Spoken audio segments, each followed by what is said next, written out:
السلام عليكم ورحمة الله وبركاته. الله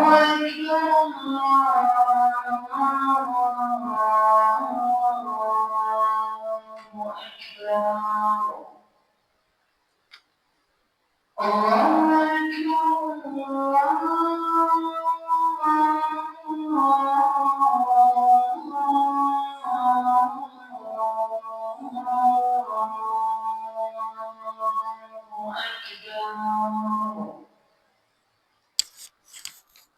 أشهد أن لا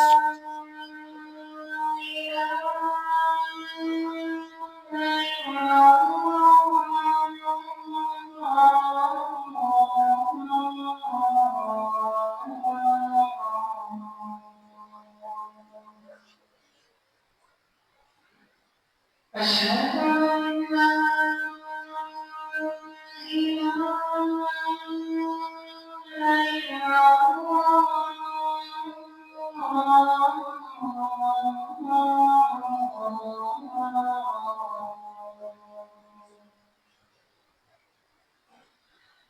أشهد أن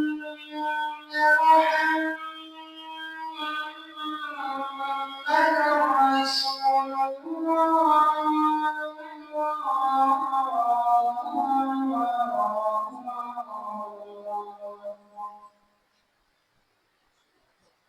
أشهد أن محمدًا رسول الله.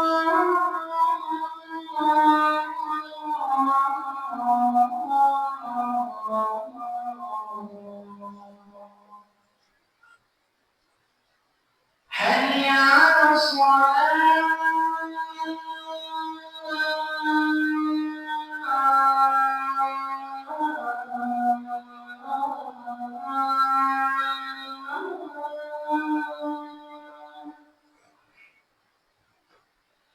حي على الصلاة.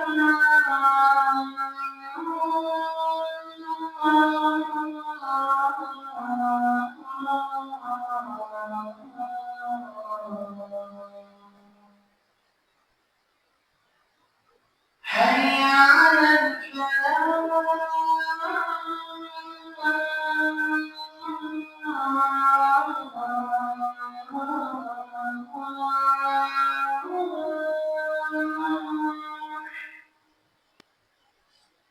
حي على الفلاح.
الحمد لله ثم الحمد لله.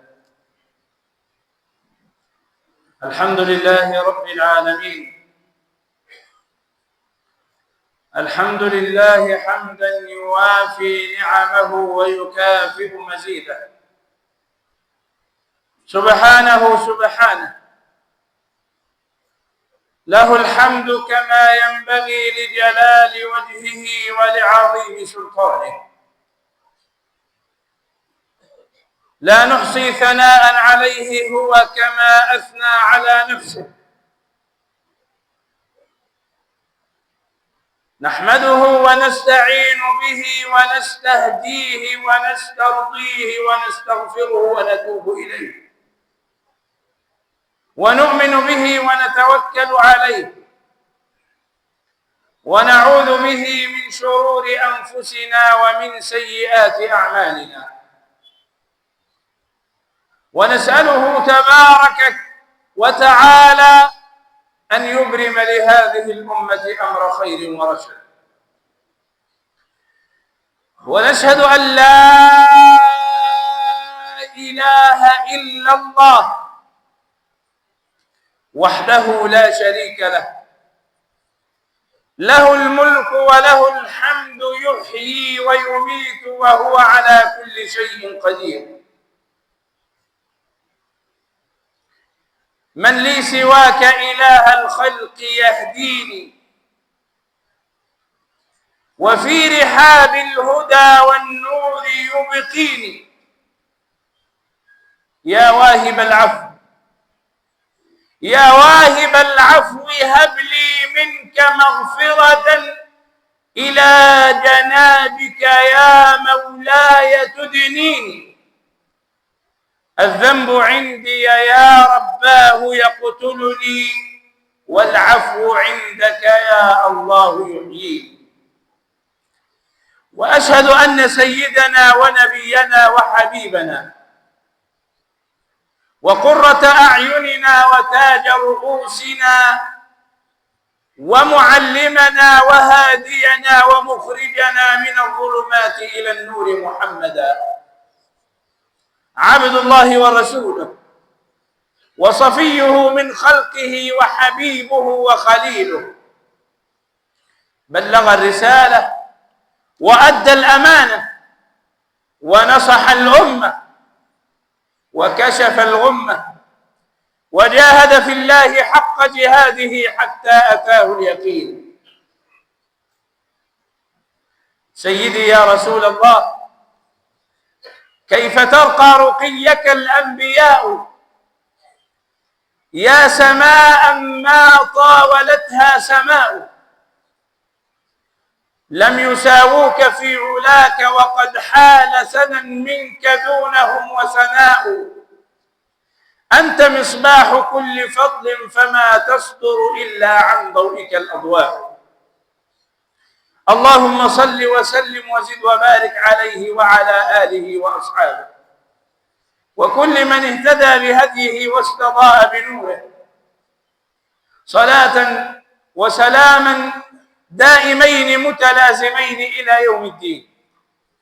وأوصيكم إخوة الإسلام ونفسي المذنبة بمخافة الله تعالى والثبات على تقواه. أما بعد، فيا عباد الله، المتدبر في كتاب الله العزيز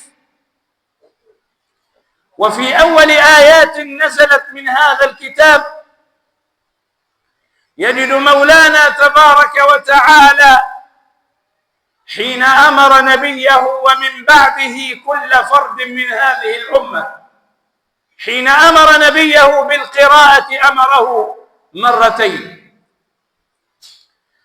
المرة الأولى حين قال اقرأ باسم ربك الذي خلق، خلق الإنسان من علق. والمرة الثانية حين قال اقرأ وربك الأكرم الذي علم بالقلم، علم الإنسان ما لم يعلم.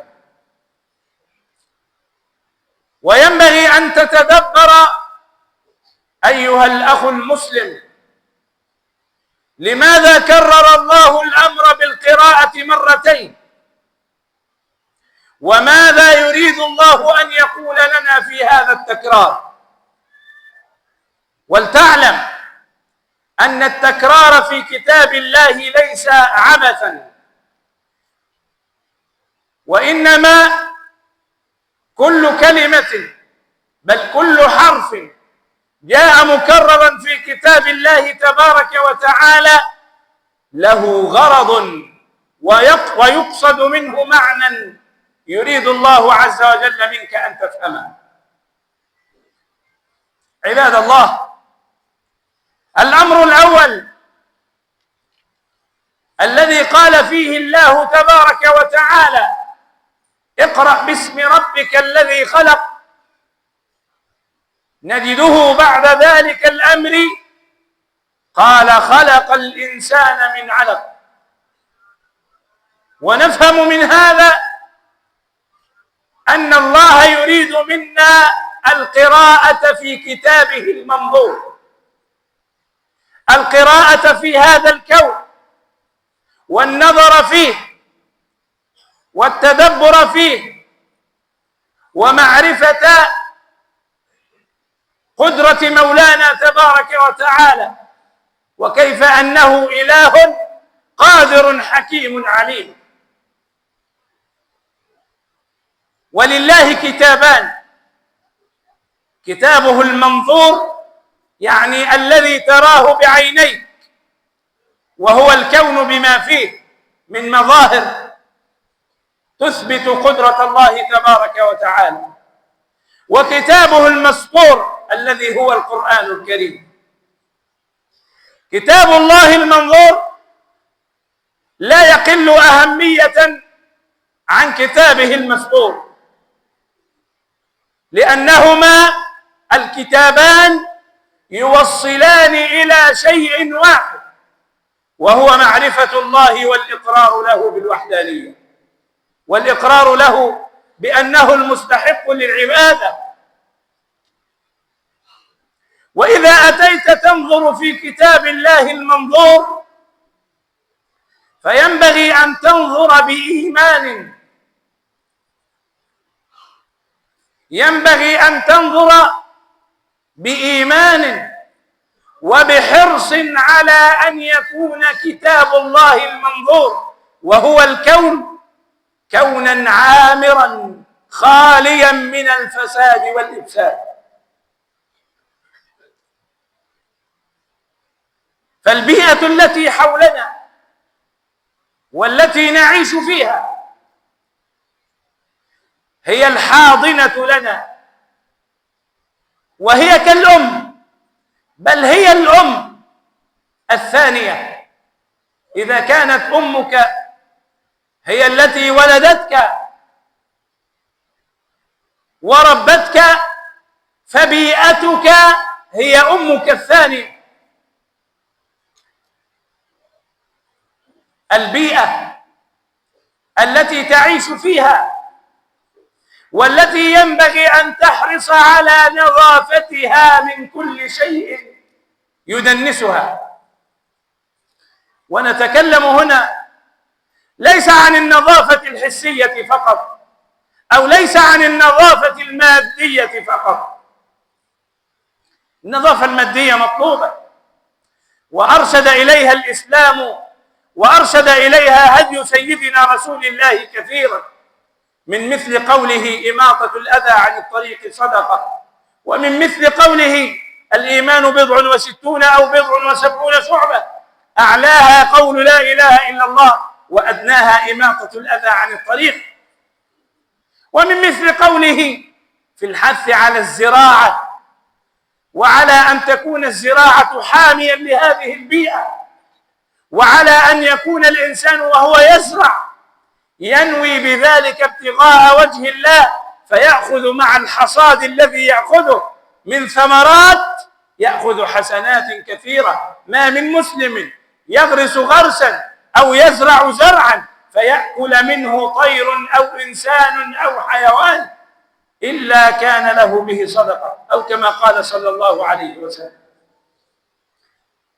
إذا قامت الساعة وفي يد أحدكم فسيلة فإن استطاع ألا تقوم حتى يغرسها فليفعل. هذا كله من حرص الهدي النبوي الشريف على بيئتك، وعلى أن تكون البيئة نظيفة من الناحية المادية. حرص على كل كائن حي، من نبات، من حيوان، من أخيك الإنسان. حرص على كل كائن حي ألا تمتد يد الإنسان ناحيته إلى فساد أو إفساد، بل أن تمتد اليد بالصلاح والإصلاح، بالتعمير، بالتنظيف، بالحرص على أن تكون البيئة بيئة طاهرة. بيئة خالية من الأمراض، بيئة خالية من الأوبئة. كيف لا والإسلام قد أمرك قبل كل صلاة أن تتوضأ، قد أمرك إذا حدثت أشياء معينة أوجب عليك أن تغتسل. فالإسلام مبني على النظافة والطهارة، مبني على النظافة والطهارة، مبني على صلاح البيئة من كل النواحي. هذه هي النظافة الحسية أو المادية. أيضا ينبغي أن تحرص أيها المسلم على نظافة بيئتك من الناحية المعنوية، وهذا أمر قل المعتنون به. أنا في هذه الأيام الواحد يمشي ويجد البيئة التي حوله مليئة بما يعكر صفوها. تجد الطفل أو الشاب ينطق بكلام لا تحب أن تسمعه، يفعل أفعالا لا تحب أن تراها. فمن أين أتى ذلك؟ أتى ذلك يا عباد الله من عدم اعتناء وعدم اهتمام الآباء والأمهات بتربية أبنائهم التربية الحسنة، من عدم حرص الآباء والأمهات على أن تكون البيئة نظيفة من الناحية المعنوية. إذا كنا نقول احرص على النظافة من الناحية الحسية، فحرصك على تنظيف بيئتك معنويا أشد وأعظم، أو ينبغي أن يكون أشد وأعظم، لأن هذا الطفل ولأن هذا الشاب سيكون يوما من الأيام متحملا مسؤولية، سيكون يوما من الأيام في مكان يتحمل مسؤولية، أو قد كون أسرة يتحمل مسؤوليتها. فإذا نشأ نشأة سيئة أو نشأ في بيئة غير نظيفة معنويا، نشأ يتعلم يسمع هذا الكلام، يرى هذه الأفعال السيئة، إذا نشأ هكذا سينتج رب أسرة مشوه، رب أسرة لا يستطيع أن يقول لابنه أو لبنته هذا لا يصح، وهذا لا يجوز، وهذا حرام، وهذا لا ينبغي أن يكون.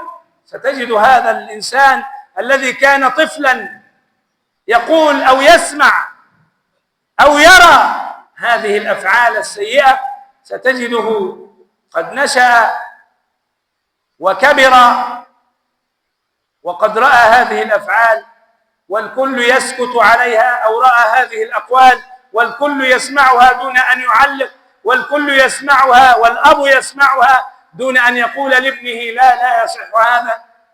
فسنجد بعد ذلك أسرا مشوهة، أسرا لا تنتج جيلا صالحا.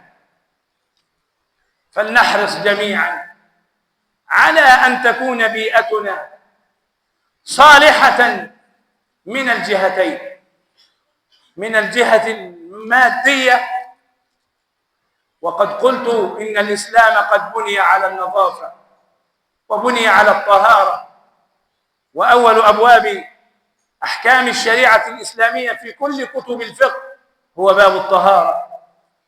فينبغي أن نحرص على بيئاتنا من أن يتسلل إليها ما يدنسها ماديا، وينبغي كذلك أن نحرص على بيئتنا لأن هذا من البر بها.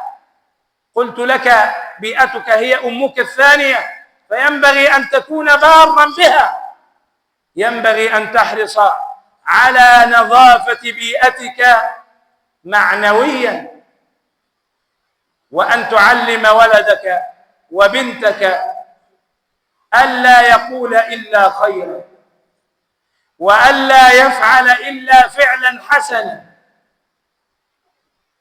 علموا أولادكم هذا لتقل من بيننا هذه الأشياء وهذه المناظر التي نراها في شوارعنا ليل نهار.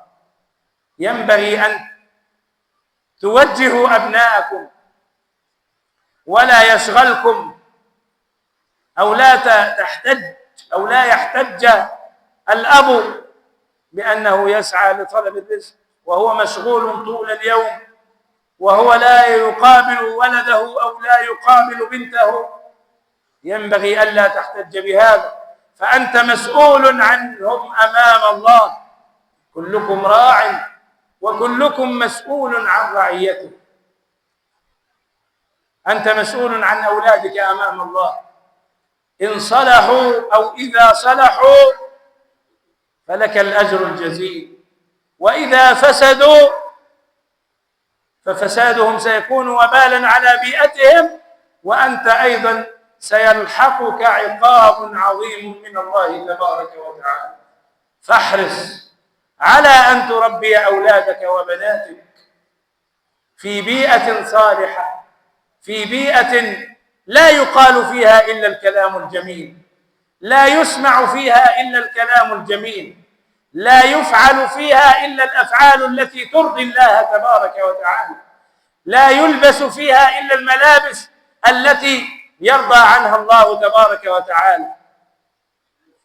احرص على ذلك حتى تكون بارا ببيئتك، حتى تكون مساهما أو مسهما في إقامة مجتمع يقوم على الطهارة وعلى النظافة حسيا ومعنويا. نسأل الله عز وجل أن يجعلنا جميعا من عباده الصالحين المصلحين. أقول قولي هذا وأستغفر الله العلي العظيم لي ولكم.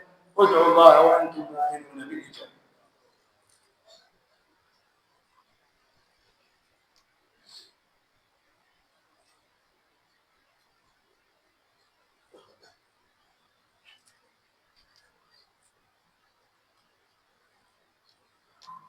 الحمد لله رب العالمين، والعاقبة للمتقين ولا عدوان إلا على الظالمين، وأشهد أن لا إله إلا الله ولي الصالحين،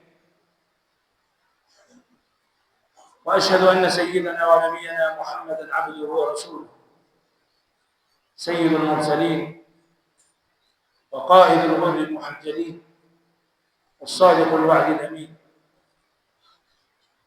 اللهم صل وسلم وزد وبارك عليه وعلى آله وأصحابه ومن تبعه بإحسان إلى يوم الدين.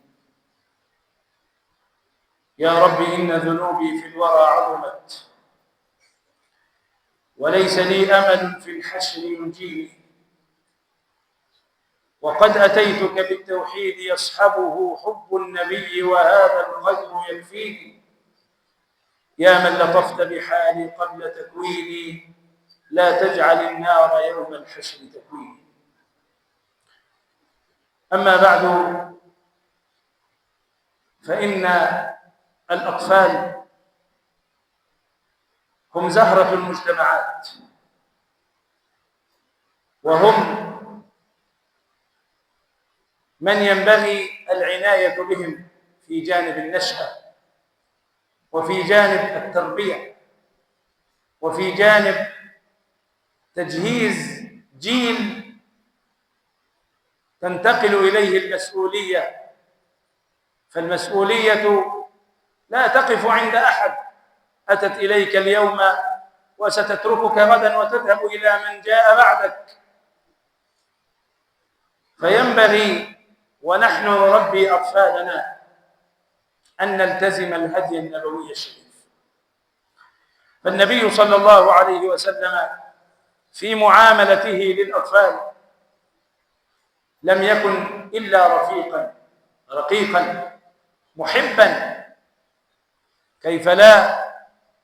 وكلنا نسمع كيف كانت معاملته لسبطيه سيدنا الحسن وسيدنا الحسين رضي الله عنهما، وكيف كان يحنو عليهما، وكيف كان يترك ظهره لهما وهو يصلي فيصعدان فوقه فيظل ساجدا حتى يقضي ما أراد.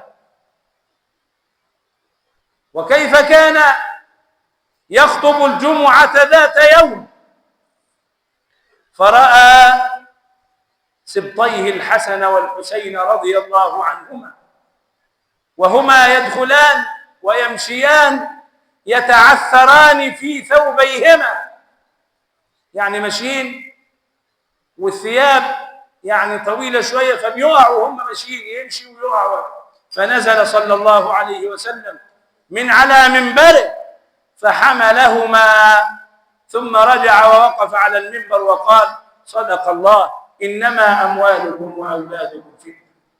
انظروا كيف هذا الرفق وهذه الرقة في معاملته صلى الله عليه وسلم للأطفال.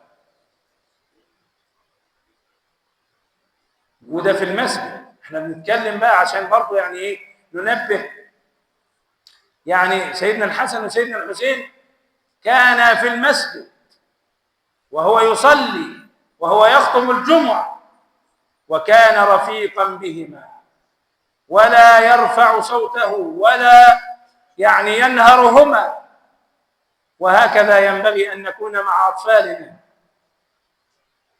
الطفل المميز إذا أتيت به أو إذا أتى أبوه به إلى المسجد ينبغي أن نعلمه، وينبغي أن نرفق به، وينبغي أن يكون المسجد ملجأ يلجأ إليه هؤلاء الأطفال، لأننا حين ننهرهم وحين نرفع أصواتنا في وجوههم سنكرههم في المسجد، سنكرههم في المسجد ونجعلهم لا يأتون إلى المسجد مرة أخرى فنتحمل وزرهم. عباد الله، سيدنا رسول الله صلى الله عليه وسلم كان في غاية الرقة والرفق مع الأطفال، فأنشأ جيلا عظيما، أنشأ جيلا فتح البلاد ونشر الإسلام في الدنيا، نشر الإسلام برحمته، نشر الإسلام بما فيه من أخلاق عالية. وأختم حديثي معكم بهذا القبس النبوي الشريف. سيدنا أنس بن مالك كان خادم رسول الله صلى الله عليه وسلم، وكان طفلا يعني 10 سنين 11 سنة، يعني بهذا الحد. كان يخدم رسول الله. أتت به أمه السيدة أم سليم، أتت به إلى رسول الله وقالت: هذا غلامك أنس يخدمك يا رسول الله.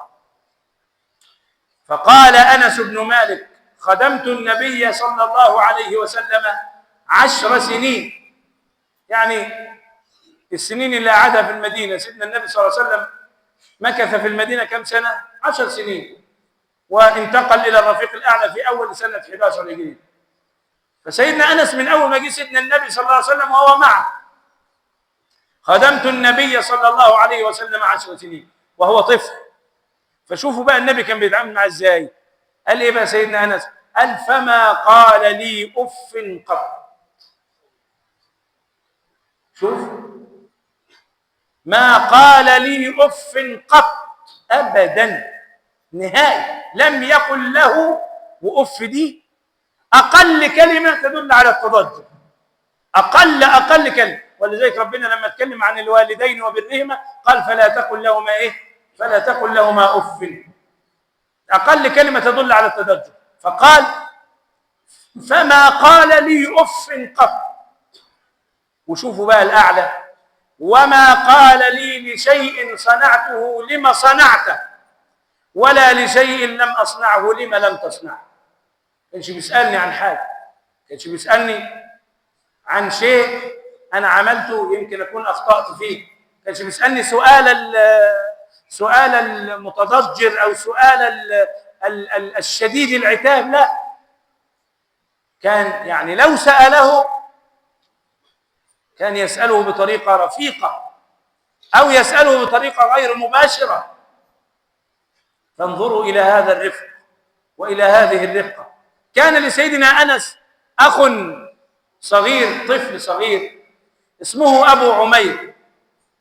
وشوفوا من معاملة النبي للأطفال عشان نتعلم ونعامل الأطفال زي ما سيدنا النبي كان بيعاملهم. كان هذا أبو عمير هذا له طائر صغير يشبه العصفور، فسيدنا رسول الله صلى الله عليه وسلم كان يمر عليه كل يوم ويسأله، يقول له: يا أبا عمير. شوفوا سيدنا النبي وهو قائد الدولة، يعني هو سيدنا النبي ده مش أي حد، ده سيدنا النبي هو المعلم وهو القائد وهو يعني الشخصية العظيمة جدا في هذا الدين وفي هذه الدولة، دولة الإسلام.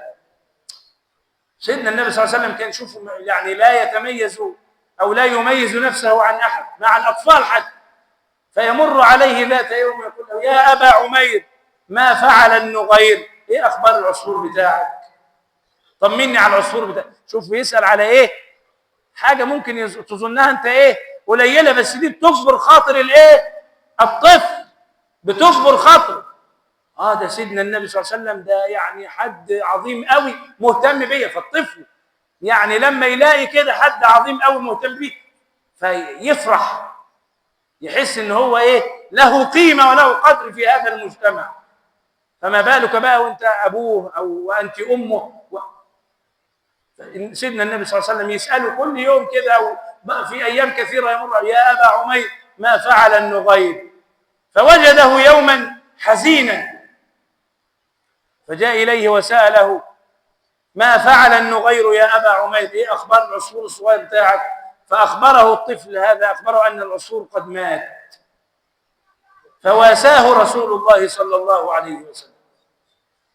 شوف، عشان يجبر بخاطره وعشان ما يزعلهوش، واساه حين توفي او حين مات هذا الطائر. فهكذا ينبغي ان نكون مع اطفالنا، لا مجال للعنف، لا مجال للمعامله يعني الفظه. كل معاملتك مع طفلك ينبغي ان تكون رفيقه رقيقه كما كان سيدنا رسول الله صلى الله عليه وسلم. نسال الله عز وجل ان يغفر لنا ذنوبنا. اللهم اغفر لنا ذنوبنا واستر عيوبنا وفرج كروبنا واصلح احوالنا. اللهم اصلح احوالنا. اللهم يا محول الاحوال حول احوالنا الى احسن الاحوال. اللهم يا محول الاحوال حول احوالنا الى احسن الاحوال. اللهم لا تدع لنا ذنبا الا غفرته، ولا دينا الا قضيته، ولا مريضا الا شفيته، ولا ميتا الا رحمته، ولا عدوا الا اهلكته واخزيته، ولا حاجة من حوائج الدنيا والآخرة لك فيها رضا ولنا فيها صلاح إلا قضيتها يا رب العالمين. اللهم احفظ بلادنا من الفتن ما ظهر منها وما بطن، اجعلها آمنة مطمئنة سخاء رخاء وسائر بلاد المسلمين. اللهم من أراد بلادنا بسوء فاجعل كيده في نحره، واجعل نحره في كيده، واجعل تدبيره في تدميره، واجعل الدائرة عليه يا رب العالمين. ومن أراد بلادنا وبلاد المسلمين بخير فوفقه إلى ما يريد يا رب العالمين. اللهم وفق ولاة أمورنا للعمل بكتابك وسنة رسولك، أعنهم على ذلك بالبطانة الصالحة يا رب العالمين. وفقنا وإياهم لما تحبه وترضاه يا كريم. اجعلنا يا ربنا نخشاك كأننا نراك، اجعلنا يا ربنا نخشاك كأننا نراك، اجعلنا يا ربنا نخشاك كأننا نراك. اجعلنا ممن يقولون فيعملون، ويعملون فيخلصون، ويخلصون فيقبلون. آمين آمين آمين. وصلى الله وسلم وبارك على سيدنا ومولانا محمد وعلى آله وصحبه أجمعين. وأقم الصلاة، إن الصلاة تنهى عن الفحشاء والمنكر، ولذكر الله أكبر، والله يعلم ما تصنعون. الله أكبر الله أكبر أشهد